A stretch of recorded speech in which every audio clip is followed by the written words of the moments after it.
Hey everyone, it's Eric and Roy, and we are back with another Hatchet Cast episode. It has been too long. We are going to talk today about the general purpose rifle and the mindset that you should have and some questions you should ask when making your own general purpose rifle. But first, let's give it to Roy for the intro. What's up, guys? Glad to be back recording another episode with you. Before we get to dive in deep into this, if you guys want to support us, check it out down underneath the description. There's going to be a link down there where you can donate to us. There'll also be some other links where you can click on and buy merch. We got some new t-shirts that we just got. We got some long sleeves for you guys that live in this sunny state of Florida. Yeah. And you burn easily, Zach. We got some long sleeve t-shirts and we got some short sleeve t-shirts. Pick one up. We'll have some hats back up there on the website again. I know those have been, people have been begging for those again. Yeah. And it helps support us too. Yeah, like it really does. I mean, ammo, all these different things that we use to kind of review videos, it really does help support us, and also you get something out of it. So Yep. And you guys know the companies that support us: JTAC Ranch, Wiseman Company, Lunar Concepts, JTAC Industries. So hit those guys up also. Their links are down in the description. Yep. Also, shout out to American Defense Manufacturing for hooking us up with a rifle. We like to try and keep it as unbiased as possible. They did send out a rifle to us, so just as a disclaimer, they did send that out to us, and thank you again to ADM. Yeah, and we will be doing a Hatchet Cast episode specifically just on that rifle. Yeah, a shop talk for sure. A shop talk video on that. So we won't dive too deep into like its specific specs today, but Eric has been running it a lot. Yeah. Yep. So, Roy, GPR. Yeah, GPR. General Purpose Rifle. What does it mean to you? Yeah, I mean, and we've talked about this before in the past, and there's a lot of other great YouTubers that are out there, content creators that have talked about this also. Okay, so this isn't anything new. We got a video already up on it. Today, we're just going to, like Eric said, we're going to break down what it means to us as far as individuals. There is really no wrong answer here. Yeah. Whatever your setup is, that's your setup. Yeah. Okay. And I think the biggest thing is asking yourself the questions. What fits my needs? Yeah. And so, Roy and I built GPRs based off of our needs here in our state and where we're at. Yeah. Based on our environment, based on the area that we are in, and what we're looking for. So what GPR means to me, once again, is what I currently have available to me if the crap was to really go down. Yeah. And society has now collapsed. Yeah. We have war within our country, however that may came about. What am I grabbing? I no longer am being able to stay up inside my house and hold ground. I have to physically go on the move. Yeah. Okay. What is my weapon of choice? What is my fighting rifle that I'm grabbing, that I'm leaving with to get my family to my next point? Yeah, you don't have time to go through the safe and throw all 17 rifles. No, I mean, you got one, and that's it. I may have a rifle that I can throw on a family member. Yeah, we can what if this, things like that. Oh yeah, my kids can carry this gun, and that my wife can carry this gun. I'm talking about what I'm physically grabbing is me, that I'm going to fight with if I have to. And I would also encourage you, if you do have a family, get your rifle involved in helping develop their own GPRs that fit them. Yes, instead of you saying like, hey, I'm going to make it for, my spouse or whatever, or my other family member, and it's like they've never even seen the thing. No. So, get them involved in developing their own go-to rifle. Yeah, most definitely. Yeah, I agree with that. So, what the aim is today is we want to talk about like what Roy has set up, what I have set up. Kind of talk about all the different things and the reasons for why. Give the reasons why as to why our GPRs look the way that they do, how we run them, and then kind of sharing that matrix of how we came to develop our own to share with you, so you can apply that same matrix when you're making your own go-to rifle. Yep. And the way it has come about at the end of the day for us, we both kind of decided over the past year, running a lot of different firearms and running a lot of different weapons and rifles, on what barrel length we decided that we were most comfortable with. Yeah. Okay. And then after we figured that out, then it came down to optics. Yeah. what kind of optics we want. Whether it was an ACOG, whether it was a red dot, we've tried pretty much everything. Yeah. LPVOs. Yep. And then it came down to maximizing our capability in our environment all in one package of a rifle. And that's what we put together. Yeah. And I think also, you know, the recent war that's happening in Europe kind of opened some eyes a little bit. Yeah, most definitely. It really did open some eyes as to, like, holy smokes, like, you know, people are all of a sudden have to figure out how to get training and figure out how to use their systems that they've never even touched before. I mean, we've sat around and talked about this stuff forever. Yeah. Forever. Okay. But now it's actually real. Yeah. Okay. So now for those, for you guys that have been planning, awesome. Keep planning. Keep planning. Yeah. For you guys that have not been planning, go ahead and it's good time. Yeah. Start doing it now. And if you do have a plan, also be ready for your plan to go to crap, and also train for that scenario. But it never hurts to have a plan. So Roy, let's kind of break down your rifle. I know we both went with the same barrel length, but let's talk about what you went with. Yeah. So me and Eric both our setups kind of mirror each other for the most part. We obviously shoot together. Well, let's talk about how you go. Yeah. There's a way. There's a reason why. Yeah, there's a reason why. All right. So my current setup, I am running a 14.5 inch gun as far as barrel length. It is a mid-length gas system. Is what I chose to go with. The rifle that I, as of most recently, have been running that I would grab today if society has collapsed. I'm going to my safe and I only have one rifle to grab. I know I have lots, but I'm only going to grab one because I can't carry all of them. I'm grabbing my 14.5 Griffin Armament rifle. I think they call it a Mark I Patrol. We'll do a review on that at some point in time. But as of right now, that is a rifle I'm grabbing. The way that I set this rifle up was to maximize my equipment that I have available to me to be able to use. Okay. Originally, I was going to set it up with an LPVO. I opted out of that. I had the 1-8 EOTech that was on it. I dropped the 1-8 EOTech off of it. It's a great optic. Not to dive too deep into that, but what I really enjoy is the reticle on the 2-10 Credo. We've talked about it before in the past. It's got a fantastic reticle. I really enjoy it. And the weight on that particular optic was the exact same as what the EOTech was, 1-8. They both weigh 23 ounces. So I had decided I want to try this optic. So I throw my 2-10 Credo on this rifle, so it gives me a Christmas tree mil reticle. I like having a mil reticle. That's what I shoot in. That's what I shoot bolt guns in. That's what I shoot precision in. So it gives me that familiarity that I can just repeat back over to my fighting rifle. So I have the 2-10 that I threw on it with my Christmas tree mil reticle. Gives me wind holds, gives me all that. Gives me some good magnification, so I have the ability to identify and survey an area with. That 2-10 is great glass, plenty enough magnification. The area that I live in, that I've grown up in, that I've spent my entire life in, we have a lot of acreage. Yeah. We are in Central Florida, but we're in the portion of Central Florida that we're in. I mean, I grew up with 2,000 acres around me. Yeah. My parents still live in that same area with 2,000 acres around them. Yeah. Okay. Where we shoot at, we have thousands of acres around us and tons of land. So I need some magnification. I decided I needed it. I felt like I needed a little more than just 4 that the ACOG would give me. Yeah. And so I chose the 2-10. That's what I've thrown on it. Now, let's break down a little bit more as to the 2-10. I show up at Roy's shop. Mind you, I've been running an ACOG and a red dot for a little while.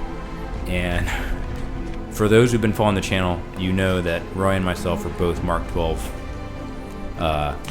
connoisseurs, if you will. Connoisseurs. That's a polite word of putting it. Yeah. I come into Roy's shop, and he's like, "Hey, check this out." And he's like, "Hey, this LPVO I have, I think it was an EOTech Voodoo." Yeah, it was the EOTech Voodoo. Yep. Did it have a dot on it? Yeah. No, So the did it have a dot or no dot? Yeah, the EOTech Voodoo was sitting in the same mount that I have currently set up on my general purpose rifle. It's the Reptilia. Yep. With the dot sitting on top. Yes. Which I had already decided to keep the dot on top. Yep. So that I'm set in stone there. That's what I like to run because moving a little bit into this, obviously I have night vision. Passive shooting. Passive shooting. So you end up saying like, hey, because I go and I see that, I know that setup, your EOTech Voodoo 1-8 with a dot on top, and I see it frickin' and like I said, Trijicon Credo 2-10 in there, and I'm like, why did you take that off your Mark 12? Yeah. And you're like, well, the 2-10 is lighter. Yeah, than the 1-8. They're both right at the same weight. Basically, it's like 20. Like one is 22 ounces and one is 23 ounces. Yeah. So the 2-10 gets me in at like 22 or 23 ounces. I can't remember the exact spec right off the top of my head, but it's just longer. That's it. It just takes up a little more room on the gun. A little bit more space. But guess what you get out of it? You get dialing. Yep. You can dial in mils. You get a return to zero. Solid return to zero. You can get 10 power. I got my wind holds. You got your wind holds. And also that Christmas tree reticle is nice. Yep. One of the things to think about also, and this is something that Roy and I talk about a lot, it's not always about making hits. Like sometimes most of the time, your rifle is going to be used as a tool for situational awareness enhancement. So enhancing my situational awareness, why? Because I already have a gun in my hand, so I might as well use the tools that are already on it. So if I wanted to tell Roy, and we did this on our Mark 12s, hey man, I see something over there, it's about 2 mils to the left, or 2 mils east, or 2 mils right, or 1 mil down, or 1 mil north, whatever you want to call it, I now have something that we have something in common, and that's measuring distance, it's measuring targets, is measuring things in mils. So we have this common ground. Compatibility within your group. Once exactly. Again, it goes back to compatibility. We are all talking in the exact same language. Exact same measurement. And even if it's what if I got a frickin', if Roy's on glass and he has a spotting scope or binoculars and it happens to have a mil reticle, now we're speaking the same English. Correct. Exactly. So like I said earlier, guys, I've been running mills like most precision rifle shooters have for a long time, so it's what I'm used to. It's what I prefer. And then having that reticle inside that glass just makes me feel warm and fuzzy and very, very comfortable, knowing what I'm capable of doing with it, and my abilities to survey, to identify, to do everything that magnification is designed for. Okay, so yeah, that's the optic that I chose to go with. Kind of threw Eric for a little loop. I was butthurt because I was so set on the Mark 12 having the Credo, and I was so set. I was like, good, I don't have to switch anything around. And let me tell you my mindset behind this. So explain a little deeper into it. Is I was also trying to bridge the gap between. Yes, I'm a huge fan of the Mark 12. Okay. Ballistics wise is phenomenal. You gain better ballistics, things like that. So we all know how great the Mark 12 is. But I'm trying to bridge that gap between a DMR style or SPR, a special purpose style rifle, more along the lines, to a straight fighting rifle. And that's what I was trying to build. And that's why I threw the 2-10 on there over a standard LPVO. Hey, if it doesn't work for you guys, if you're running LPVOs and it works for your environment and it works for you, I'm not telling you to change it, but this is what has worked for our matrix. We applied the matrix that we're talking about to our setting and our environment, and this is what we came up with. So got the 2-10 on it, threw my dot back on top. I will tell you that I have been playing around with a few different dots, because you guys that follow us on IG, you'll see that I have had a couple of different dots on there. So I'm still trying to figure that out. So I'm not 100% set. Do I have something on it that works right now? Yes. Would I prefer something that's a little better? Yeah. Okay. So that will grow. Okay. But if the fight happened tomorrow, this is what I got. Okay. So right now, currently, it's got an aim point acro on top of it. Now, is that Gen 1 or Gen 2? It's Gen 1. Okay. Yeah, it's Gen 1. So it's if I have time, as long as I'm not into a fight tomorrow, then I'm changing it. Okay. Roger. But as of right now, that's what's on there. So it's got the aim point acro on top. I can shoot passively. Have I shot passively with it? Yes. Okay. That's just not saying, oh, I can shoot passive now because I have a dot sitting on top. No, I've actually put the work in behind it. And I have the ability to do so. That being said, owning night vision, I only currently own one laser. Okay, I only own one laser illuminator. Besides a handheld one. Okay, so I have a handheld one, but I need to put that on something. So I chose to go ahead and put it on my 14.5, my fighting rifle, because if I'm carrying nods in my bag, and I'm carrying nods with my kit and everything else, my loadout, whatever you want to call it, then I probably should have some type of aiming device. Just having all the capability in your hands. Yeah. So I have that with me. So I need some type of aiming device. So I threw my one laser that I currently own, that I currently have, and that is on that gun. Now, what is that laser? It's a Steiner D2. It looks like a grenade launcher sitting on the front of it. It's a tad bit heavy, but the illuminator is fantastic on it. Yeah. The illuminator, it's as bright as the sun. So and it's tunable, so you can go with a really, really wide throw on it, or you can tune it down into a tight, kind of like a PEC. Yeah, full power. Tight little circle. Yeah, so a tighter circle. So that's why I chose it. Laser's plenty good enough as far as civilian-wise goes. That's, I don't need a full power laser. So that's what I have on it. And then I have a white light. Currently have the Cloud Defense Rain 2. Is that what they? Yeah, Rain the 2. Rain 2.0. Yeah, the Rain awesome. 2.0. Yeah. So I'm enjoying that. That's been good. I've got to spend some time behind that in the dark. It's been fantastic. And then I am running a Griffin Armament Recce 5 can with it. So it is completely Griffin, heart and soul of the gun. Recce 5 can. Trigicon on top, 2 to 10 Credo, aimpoint acro, sitting in a Reptilia Corp mount. And like I said, guys, I've chose this particular setup because it gives me the capabilities that I am looking for, okay? For the area, the environment that I live in. Yeah. I have consistently tested this setup. I've tested it even as recently as of today. Yeah. Yeah. I ran it out to 800 today. I'm not saying it's an 800-yard rifle, but I've ran it out to 800. I can run it out to 500, extremely consistent. And easy. Yeah. 500 is simple work with this setup. Now, yeah, I mean, and the key word being simple. For those who have like a 10.3 or 11.5 or whatever, and have no fear, your rifle is capable of hitting that far. If you've got a good solid rifle, good manufacturer, whatever, they do everything right. We've ran 10.3s and 10.5s. We run 10.3s out to 500. And 11.5s out to 500. The key is how easy is it to do. Correct. Yeah. And then obviously you get into ballistics. Yeah. But outside of that, not diving down that rabbit hole. Yeah. But the 14.5 gives me, and I've ran it with 55 grain. You guys, like I said, once again, you guys that follow us on IG, you see some of the behind the scenes. I've ran it with 55 grain, XM193. I've ran it with 855. I've ran it with A1. Yep. I've ran it with some 77 grain, Mark 262. So a little bit of everything. Yeah. And I can get consistent hits.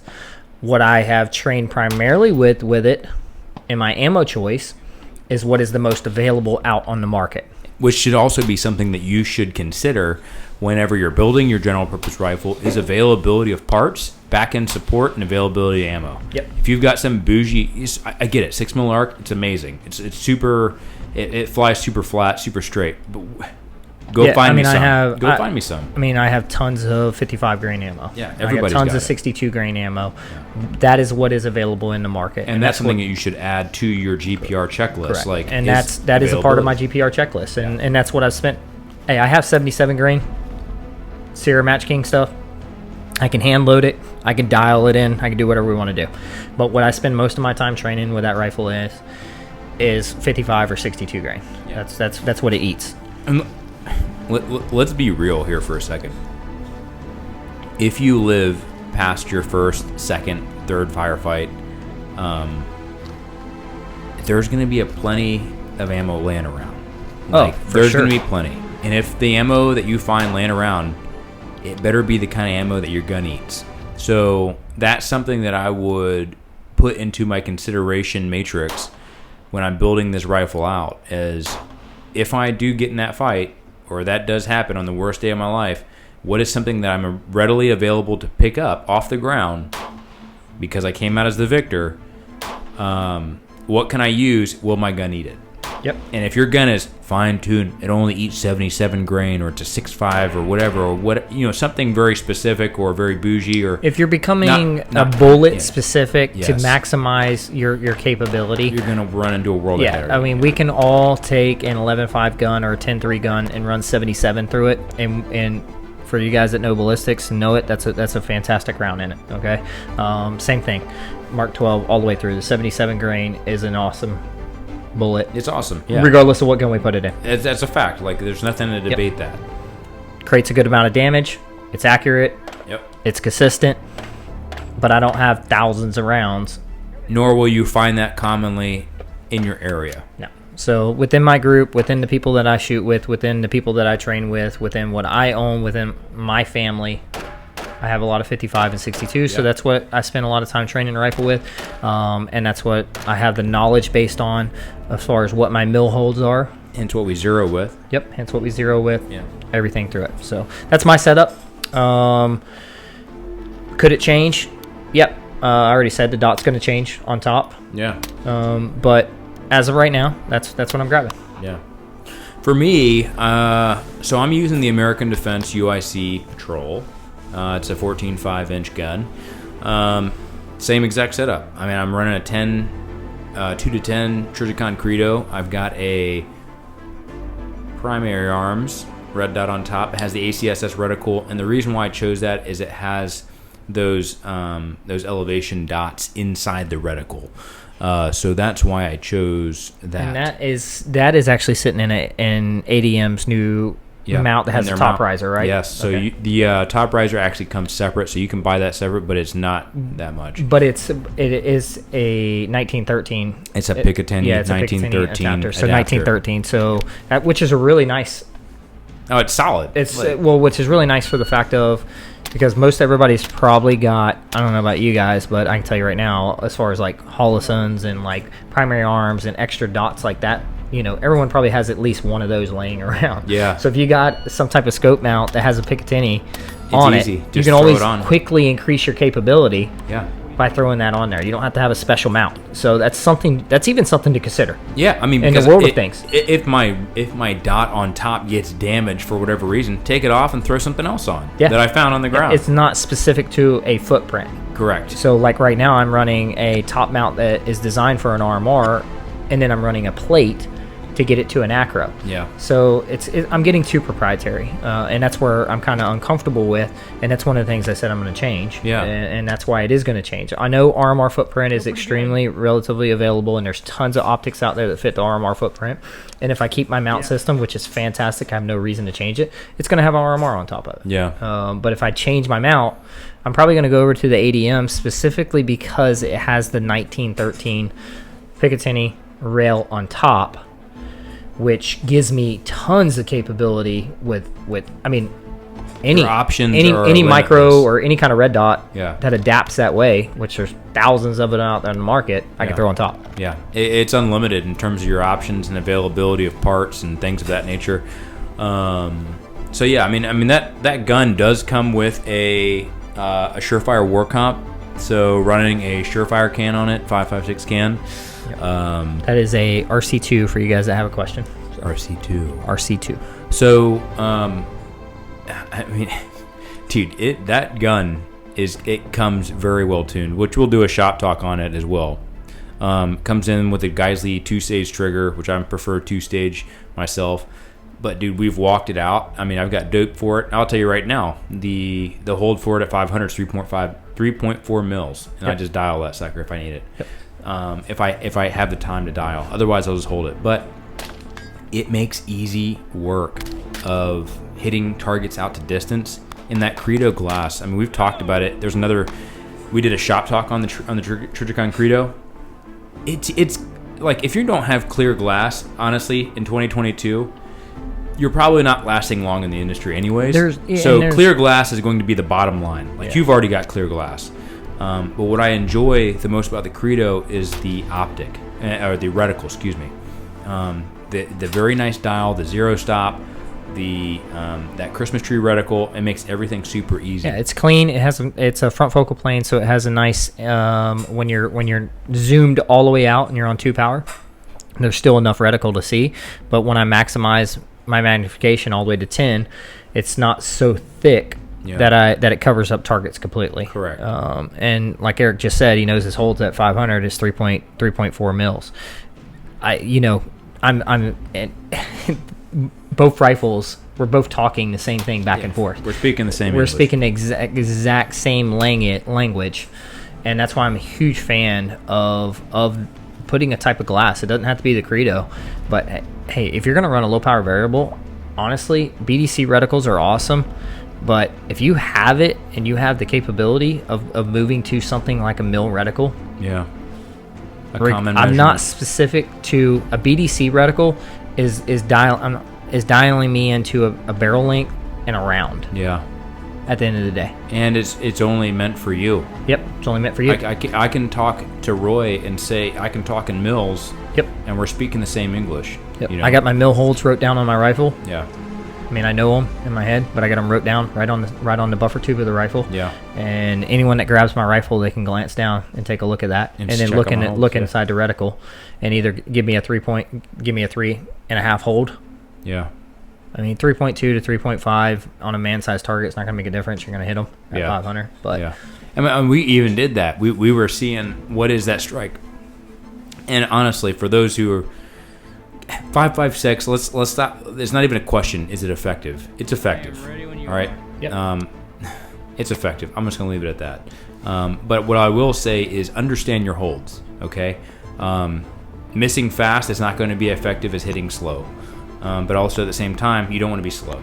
So the biggest thing is with that GPR, you have to train it and see the capability. I wouldn't know. Some of you may have seen I was running a canted 45 red dot and the dot on top. I was just experimenting. I was trying things out. I was trying something new.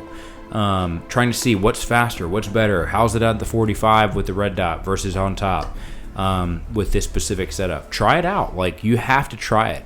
And I can know that I can run that gun in a short space, and I can also run it out at distance. Yep. So I wouldn't know that if I wasn't going out and running that rifle to see what I could squeeze out of the performance, also squeeze out of the length. And the ADM is well balanced. I'm not saying it's light, but it's well balanced. No, and I wouldn't understand that. You know, to cover weight. Yeah. You got to be fit, man. Grantham hit it too. Grantham's hit it. I mean, obviously he didn't invent that, but that's the truth. I think he invented it. He invented it. Daddy Flannel invents everything. Just kidding. But yeah, you got to be fit. I mean, yeah, my rifle's heavy. I'm not gonna lie to you. It's heavy. Yeah. I don't know what it weighs. Don't ask me because I don't know. My biceps couldn't even tell you because it's just lifting it with ease. Exactly. But if you're complaining about the weight on your rifle, then go with a lighter rifle. But it works for me. Or go to the gym. Work out. Guess what? Things are going to get heavy. All right. So if you want the capability, it's going to add weight. And if you want to add weight, then you need to go to the gym. Make sure you can carry that weight and be fit. I mean, as crazy as Zombieland was, like, rule number 1 was it cardio? Yeah. Yeah. You got to have cardio, man. Got to have cardio. Got to have cardio. And I'm not saying like you have to be able to perform under duress. You have to be able to move your own body weight, but you also have to be able to use your own rifle that you built as your go-to battle rifle. Like, if it's like, man, if you're developing a rifle because your ability to, like, I'm not fit enough to carry this, then get fit enough to carry it. Then there's a problem. Yeah. Yeah. And these are real conversations to have. I would also say that with your GPR, it needs to fit a bill where you can cover all of your bases, but mostly I'm going to cover the bases that I'm going to be at the most. What I mean by that is, am I going to be in an urban environment most of the time, or am I going to be in a rural environment? Not that I won't encounter one or the other, because chances are you're probably going to encounter all different kinds of environments, especially if you're moving. But what am I going to be encountering most of the time, right? So, like, I know in Afghanistan, I mean, a majority of those engagement distances, 200 to 300 yards, or 200 to 300 meters, excuse me. So, what is it going to be for your area? You know, is it going to be 10 meters? Yeah. What does your layout look at? Like, if you're downtown somewhere, yeah, you still have distance, obviously. I mean, you just got to find your balance. Yeah. And when you find your balance, what works for you, train. Yeah. just because I'm running a laser, running a dot on top, and running a 2-10 optic, doesn't mean it's going to work for everybody. It works for me. That is the rifle that I've chosen that I'm going to grab. Eric's rifle is obviously very mirrored to me. You're running a laser on yours also, right? Yeah, I'm running a PEC 15. Yep, PEC 15. That's the only laser you own, right? Yeah. Yeah. I mean, it stays on there. Yep. Yeah. So, Yeah. obviously having that ability to run it suppressed, Yeah. both rifles, is nice. Yeah, I mean that's my setup. That's the reason why I chose it. You mirrored it Yeah. because it's working and it worked for you. Yeah. You've put a lot of time behind yours. I put a lot of time behind mine. End of the day, train with it, get fit. Yeah. Get fit. And I'm telling you, kind of the bottom line, look at your area, look at where you're living, look at the demographic of where you're in, and see where am I going to be spending most likely the majority of my time because of my setting and my environment. 2, look at also availability of parts, aftermarket parts, availability. If I find something, can I use that to replace broken parts in my system? Also availability of ammo. What's the most common caliber in my area? If it's 7.6239, run it. Then get an AK. Yeah, like it's 7.6239. And we talked about this in the GPR video. I mean, we're gonna hammer it home every time we talk about this subject. Find that compatibility within your area. Find that compatibility within your group. Yep. When it comes to your rifles, when it comes to the language that you're talking with your group of people. Yeah. So, I would also look for, and this is something that I would also kind of add into that as well, is if it's a super complicated system, maybe it runs the same ammo. Mm-hmm. But if it's a piston system that's super bougie or very particular, I mean, dude, parts, man. I mean, how often do we run through parts here? a lot. I mean, I've got a broken bolt here on the wall. I've got a broken bolt carrier. I've got broken firing pin. I mean, things break. And also, money is not as, isn't as worth as much as it was a while ago, right? So you want to be able to have your parts readily available to replace. And then also, this is something I was talking about with one of the other guys here, is you need to have, what do you think about having one factory gun? Yeah. Versus... I mean, listen, as far as building your rifle out or having a gun that's built by a manufacturer, I don't think it really matters as long as the gun functions and works. Yeah. Okay. So if you want to go through and spec your rifle out because you want a set rail, you want a set barrel, you want, this particular buffer system. If the gun functions and works on how you intend to run it, if you plan on running your gun suppressed 100% of the time and you want to tune your rifle to run suppressed 100% of the time to be the most reliable system that it can be, then do that. That's what you should do. Yeah. Okay. Finding what works for you. If you're going to pick up a Daniel Defense or pick up an ADM or pick up a Griffin Armament or something like that, whatever it may be, make sure it works. Yeah. Don't just put it in the safe. If you're deciding to buy a barrel, you're going to go buy a Criterion barrel and you're going to buy this particular rail. Yeah. You're going to buy this receiver set. That's fine, but make sure it works. Make sure everything functions together. Don't say, oh, it came from the factory, it's good enough. Yep. So, I mean, I hate to say there's no such thing as that. No, there's especially quality control. Quality control is way down. It's way down after 2020. Yeah, it's extremely down. There is a massive quality control issue. I have seen tons of stuff come through. Things that we wouldn't have expected from companies. From companies I wouldn't expect that are having issues. So get out, run it, train with it, make sure it functions regardless if you build it or not. If you have something currently sitting in your safe, and hey, listen, everyone's on a budget. Yep. Okay. So whatever you currently have in your safe today, if you have one rifle, then that is your GPR rifle. Yep. Okay? Yep. That is your general purpose rifle because you only have that one rifle. You have nothing else to choose from. Yep. Then take that one rifle that you have. Don't go buy another one. Yeah. Take that one rifle you have and go buy you some ammo. And go train. I can't stress the fact of that enough. It does not matter how much money I spend on my gun. Yes. I can go spend $1,000 on a suppressor. You cannot buy investment into yourself. Invest in yourself. You cannot buy abilities. Yeah, You can't buy performance. You can't buy abilities. And We've talked about this in One Warrior, One Sword. Yeah. Are you a liability or are you an asset? Yeah. I mean, at the end of the day, are you a liability or are you an asset? And that goes into your training. That goes into the baseline stuff. Honestly, guys, shooting is a baseline skill.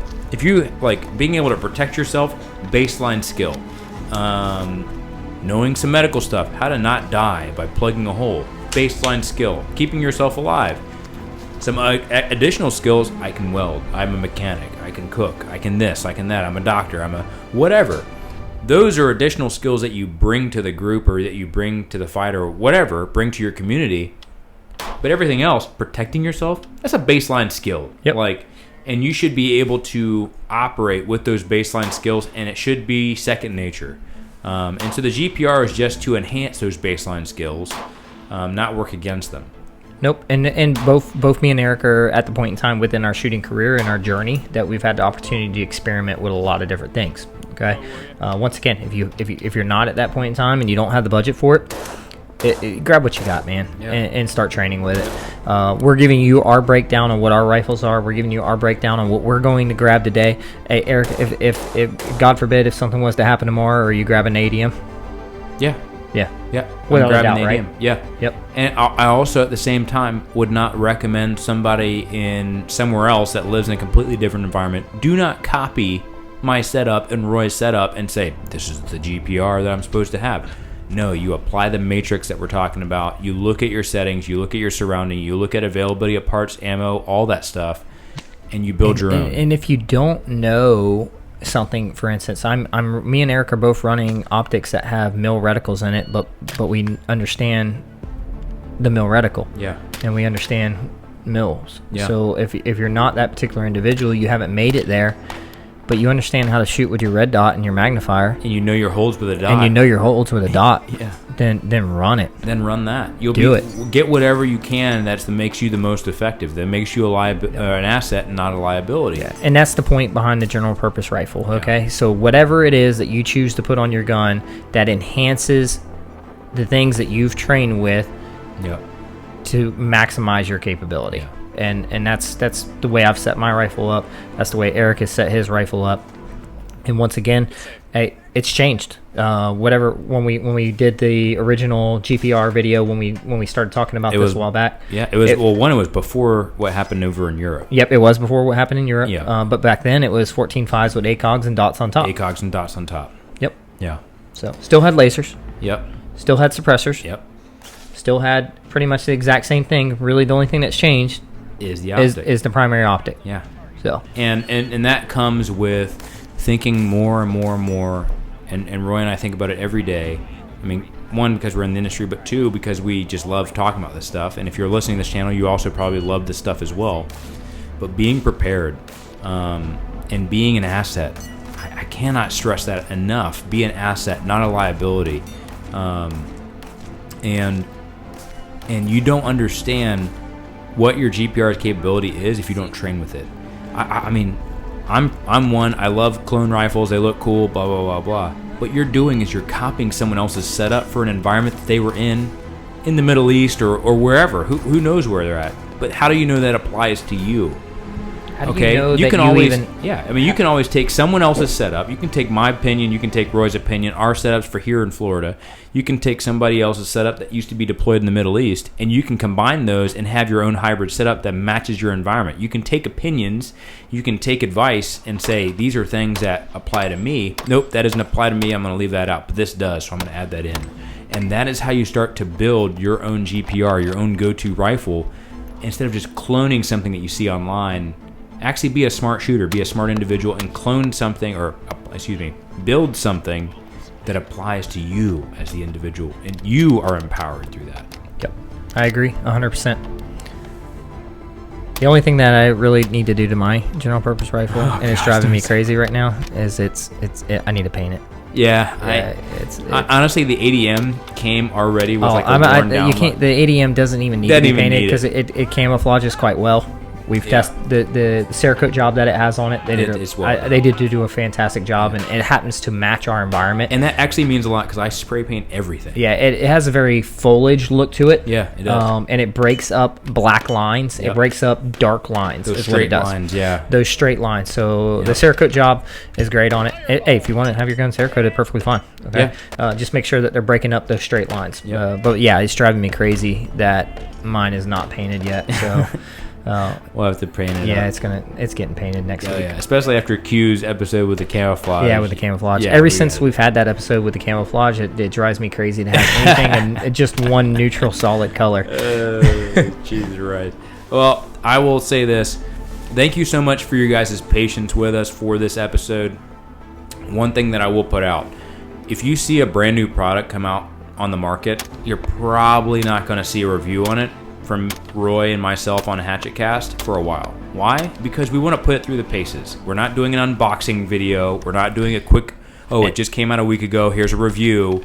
We're not doing hey, something got sent to us, here's a review a week later. We put it through the paces because we got to do it justice. And I can tell you right now, guys, like I said earlier, as far as supporting us, with the donation link, all of that helps. You guys that have already been doing it, that's bought hats, that's already clicked on a link and slipped us a donation. But we don't have. Yeah, Eric told you earlier. Full disclosure: American Defense Rifle sent us that rifle. Yeah, they sent us a mount to throw it in. So, whenever we get into talking about that rifle, take it for what it is. Yep. But everything else is out of our pockets. Yep. It's out of our pockets. So when I buy an optic, before I tell someone that I believe in it, I'm going to run it. Because we're going to run the dirt. Because I spent my hard-earned money that I work a lot of hours to get on that particular optic. So we're going to give you that honest opinion. And also, we trust you, the audience. We don't want to be a disservice to you. So we want to make sure if we do review something that you're about to spend your hard-earned money on, it's not going to be catered to one side or the other. It's going to be run hard, and we're going to give you an honest opinion on it, but that does take time. It does take time. It takes ammo to run that equipment into the dirt, to really push it to its limit and see what it's capable of and what is capable of performing under duress, under stress, how it works, how it operates. It takes time. Yep. So once again, we appreciate your patience with that.